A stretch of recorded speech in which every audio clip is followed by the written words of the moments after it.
Hello, everyone, and welcome to Locked On Flames. The Flames played quite an interesting game against a potential playoff opponent, Nashville Predators, last night. Do we really need to worry about it, or can we just chalk it up to late in the season, back to back?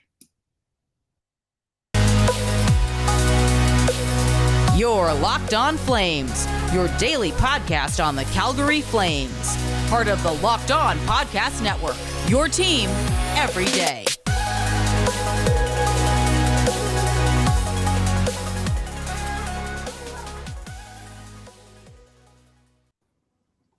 What's up, everyone? I'm your host, Jess Belmosto, of every different entity of this sports world. I've written for SB Nation, I've written for Fansided, I've written for myself, Down the Frozen River, you name it. I've been covering the league for quite a few years now. And how are you doing today? Thank you so much for making Locked On Flames probably the listen of your commute home today. Today's pod's coming out a little bit later than I anticipated, and I'm sorry about that. But you can find us anywhere you get your podcasts, including Spotify, Stitcher, Apple, Odyssey, Audible, and on YouTube. It's free. It's great.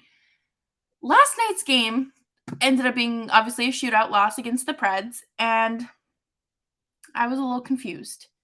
Why this team came out looking lazy, okay? I don't even know where to start here. The only reason the game was scoreless through the first frame was because of Dan Vladar. Dan Vladar made some incredible saves. He had one where his leg just was like he was on his side and he's like kicked his leg in the air. Just truly like model worthy stuff there. But would Markstrom, I'm not trying to create goalie controversy. I'm not trying to, but would Markstrom have made those same kind of saves? Would the Flames have been able to exit that first frame without trailing?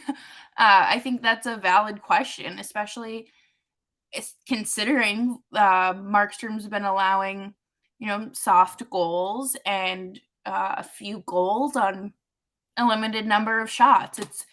It's a fair thing that kind of leaves you scratching your head. So credit's given where credit's due, and Vladar definitely gets some stick taps for that. Uh, the even strength scoring, you guys. We're gonna talk about this later in the show, but it's been a little bit of a struggle, and it did show up last night after I started taking my game notes and pointed it out. But I feel like they're just not performing very well at even strengths, and we're gonna look at some stats to talk about that. But just what an interesting performance that was. They need to figure out this even strength scoring because it's going to impact them come the playoffs, and it just should not be as big of a struggle as it is right now. But let's move on to the second period. And we're not going to obviously do a full game recap or anything like that, but the second period, it did start off a lot stronger. It started off like the first period should have. They were skating with urgency, and they were skating with this sense of energy that was not there in the first period. But then it fizzled out. And it did the same thing in the third period as well. Like, it just was not there.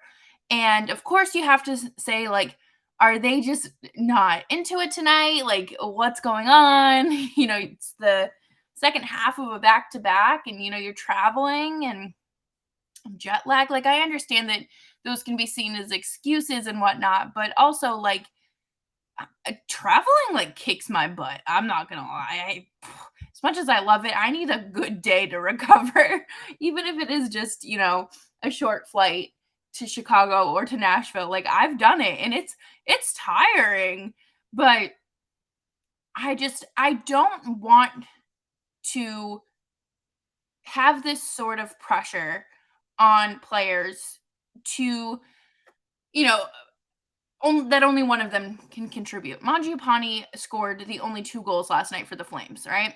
So he ends up tying the game, and it was just very, like, I I thought that Toffoli had the second goal, but it was not. Toffoli had a broken stick that ended up helping Mangiapane, but, you know, just to even be able to squeeze out a point there was nice, and I do have to wonder, what is it gonna take to get other people's, sticks churning?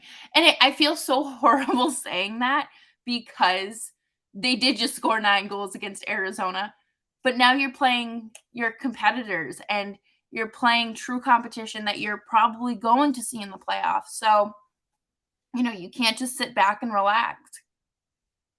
You have to just figure it out. And I hate games ending on a skills competition.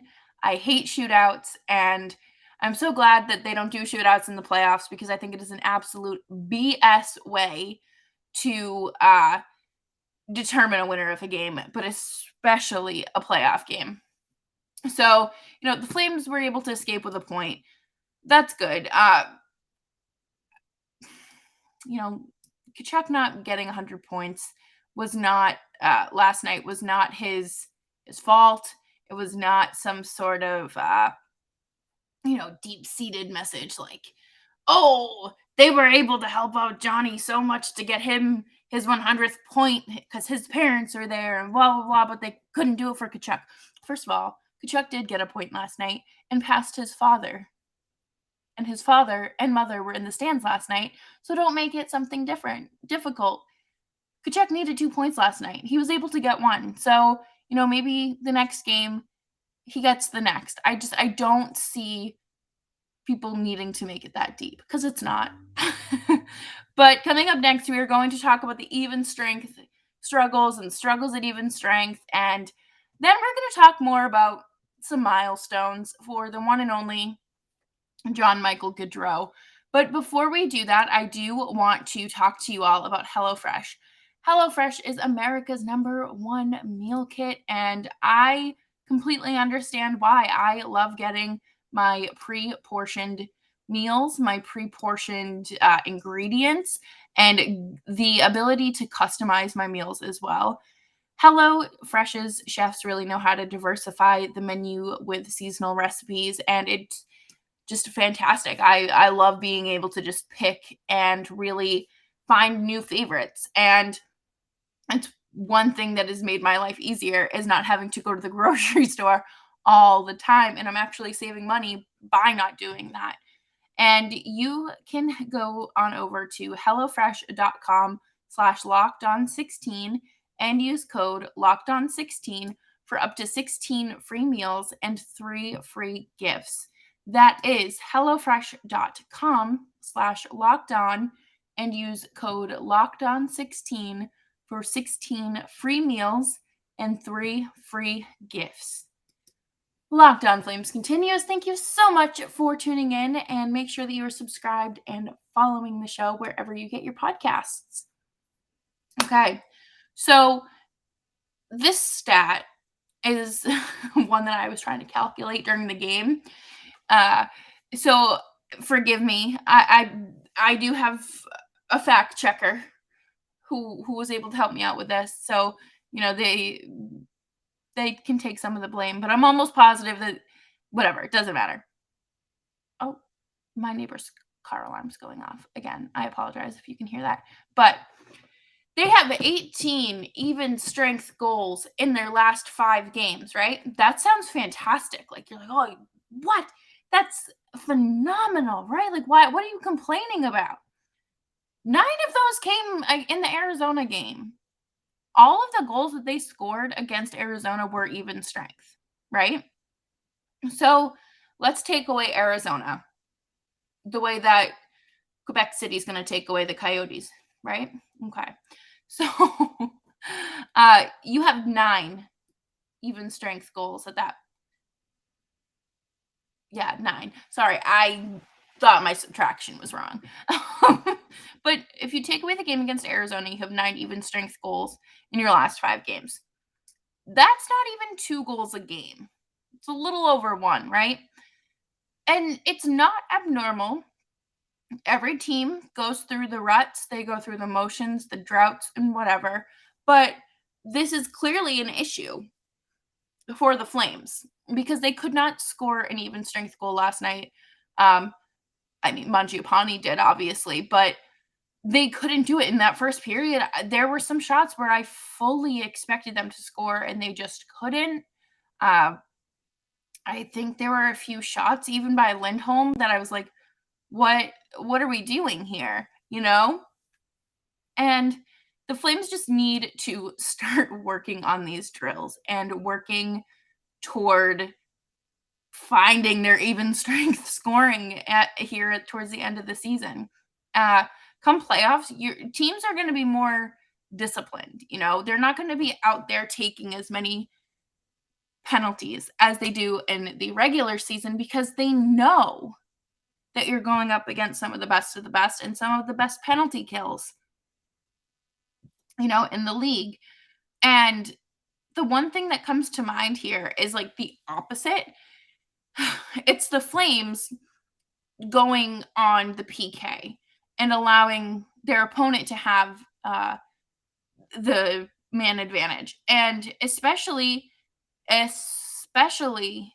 when you look back at their last playoff performance against Dallas in the bubble, right? And Dallas is a possible first round opponent, right? So, yeah, Dallas, yes. So they allowed Dallas to score so many times on the power play. They allowed so many power play goals. It was so hard to watch, and you can't afford to do that again, right? So obviously there are multiple factors here. One, figure out this even strength scoring before someone figures it out for you, and you're back on the golf course early spring, right? And then of course you look at Nikita Zadorov is the first player that comes to mind because he has taken so many penalties recently. In the last few games, I just feel like it's Nikita Zadorov, number 16 for the Calgary Flames, heading to the penalty box, like whatever, for high sticking, tripping, whatever, right? That is something that is going to end up being costly to this team. And it already is. It's proving itself right in front of us. So in order for the Flames to avoid that, they really need to tighten it up. They need to tighten up the discipline. They need to tighten up their play. They have like 2 weeks left of the regular season, and then you got to hit the ground running here. There's no opportunity for this team to get off to a slow start. In the games against Chicago and Nashville, more so Chicago, I can understand, why you're not playing at 100%, but you're also still trying to lock up the division so you don't have to play Colorado. And I'm not entirely sure if the Flames are aware of how much they've kind of regressed in the last, I don't know, week. But it definitely needs to get better. It needs to just tighten it up.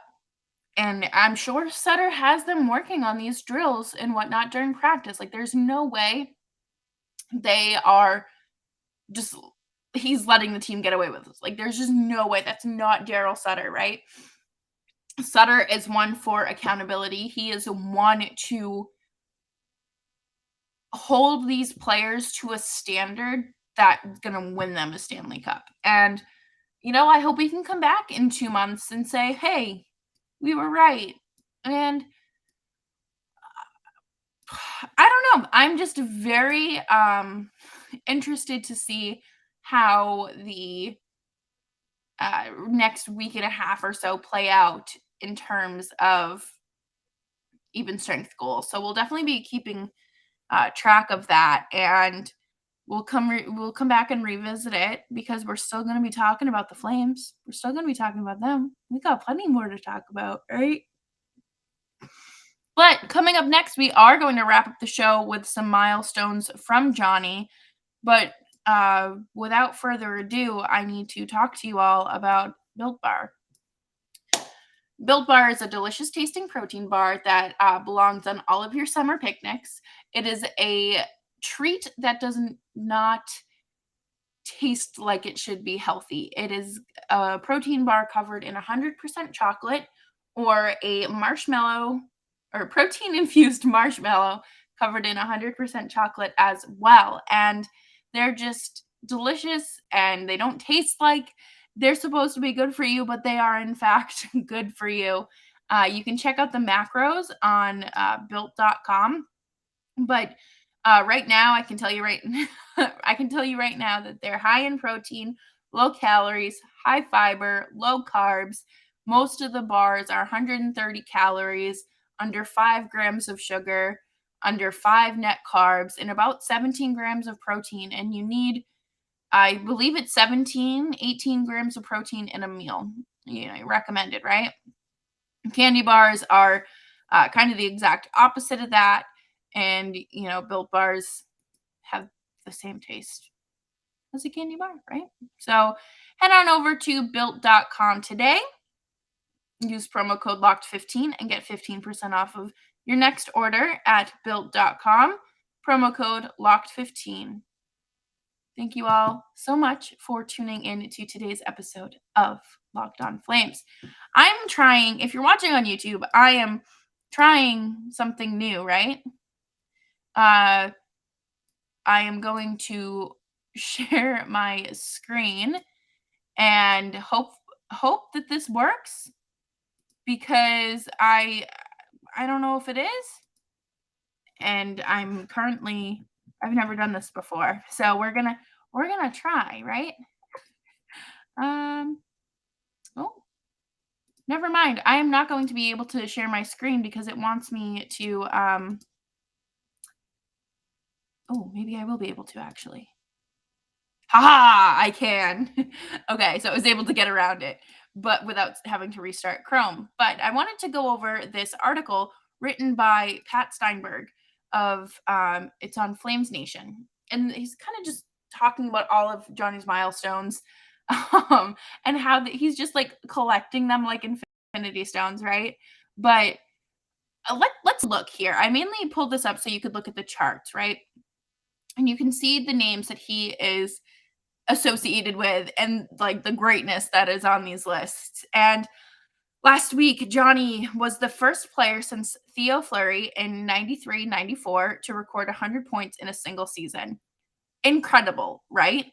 And he is the 9th Flames player to tally 100 points or more, and doing it in 73 games. And he was the third fastest player in franchise history to hit that mark. Kent Nielsen and Bob McMillan were the only two to do it faster. Look at this list right here. I think, obviously, he will not be able to hit the 130 mark. You can't see me circling anything on this page. But I don't think that he will be able to, well, it's impossible for him to hit that 131 mark by Kent Nielsen, right? But the Joe Mullins 110 is certainly more vulnerable there and is definitely more likely, unless he goes on some sort of drought, which I knock on wood with that one. But you also notice the year here. What year is that? Oh, never mind. You can't see me pointing to it. I don't know how this stuff works. 1988 and 89. Do you remember what happened? Well, I wasn't born yet, but something really special happened in that year for the Flames. Look at this ad. Just please, Best Buy. No one wants to buy a new washer or dryer right now. But okay. I'm going to read this paragraph. And with another point in Tuesday night in Nashville, Gaudreau has moved within 3 points of the number one in the Art Ross Trophy race. Jonathan Huberdeau leads with 111 and one ahead of Edmonton's Connor McDavid, and this is going to be an interesting fight to the finish. It's going to be incredible, right? Oh, hello, Best Buy. Do y'all have Best Buys in Canada? The one by us just, okay. Anyways. One area Gaudreau won't be caught at is at even strength. Thank God for Johnny Gaudreau and this even strength scoring point tallying ability. Amen, right? So, the only point he had on Tuesday was recorded on the power play, but he has 85 even strength points this season. He passed himself back in 2018, 2019, Kent Nilsson, Bob McMillan, Guy Chenard. I'm so sorry for mispronouncing these names. But, he set a nice franchise record there. And again, he's collecting them like infinity stones. Another table I wanted to look at was it this one? Yes. Okay. So plus minus, everyone argues. Is it a useless stat? Is it a good stat? I don't know. I don't really have many opinions on that. I think it's a silly stat, but Gaudreau is a plus 60 on the year so far, and it's a fluctuating stat. This one is slightly more uncertain, but it stands to reason Johnny's in good shape to establish a new franchise record in a single season. After all, he's currently 9 up on Mullen's prior mark. So, Matthew Tkachuk, Elias Lindholm, and Johnny Gaudreau all find themselves in the top 3. So, Gaudreau leads with 60. Elias Lindholm leads, is in second, rather, with 56. And then, Tkachuk at 53. That's incredible. That is huge, right? And for the 3 of them to be in the same season is fantastic, right? And it just shows that this line has needed to be together from the start. Like, there was never a doubt about it. There shouldn't have been any doubt. It just needed to happen. Wow. I remember seeing this. In the bigger picture, Gaudreau has the chance to become the first forward since Wayne Gretzky, who was a plus 69 back in 86-87, to finish plus 60 or better. Amongst all skaters, defensemen, Vladimir Konstantinov is the last player who was able to accomplish this feat when he went plus 60 back in 95 and 96. That's wild. So for Gaudreau to even be able to accomplish that that's disgusting. That's 27 years ago. I'm going to be 27 this year. That's, wow. Okay. And of course, Gaudreau was in the conversation for the Hart Trophy as well, but we know it's probably going to go to players like, McDavid or Matthews, which I think is ridiculous because it is the most valuable player for their team, and no one on the Flames is doing it quite like Gaudreau. That first line was kind of a mess until Gaudreau was placed up there full time. Austin Matthews has players like William Nylander, John Tavares, Mitch Marner, plenty more around him, and McDavid has Draisaitl right there. So I think anybody who's voting should be voting for Gaudreau. But yeah, we're going to have to sit tight and see what happens next here, especially in these next few games as the season wraps up. Will he be able to get to break? Will he break Gretzky's plus 69? Will people vote for him to be the Hart Trophy winner? Is he going to make a push for the Art Ross Trophy as well? So we'll have to see. I'm interested to see how things play out, how the end of the season goes on. I think this time next week we will have a much better picture of who the Flames will be playing in the first round, and then you'll see the other. We'll have a crossover episode. So whether it be the Nashville Preds, Locked On Preds with Ann and Nick, or the guys from the Dallas Stars show. So thank you all so much for tuning into today's episode of Locked On Flames. As always, you can find me on Twitter at Jess Belmosto. You find the show wherever you get your podcasts. Leave a nice little rating, review. Be nice. And I look forward to chatting with you in the comment section. Bye-bye.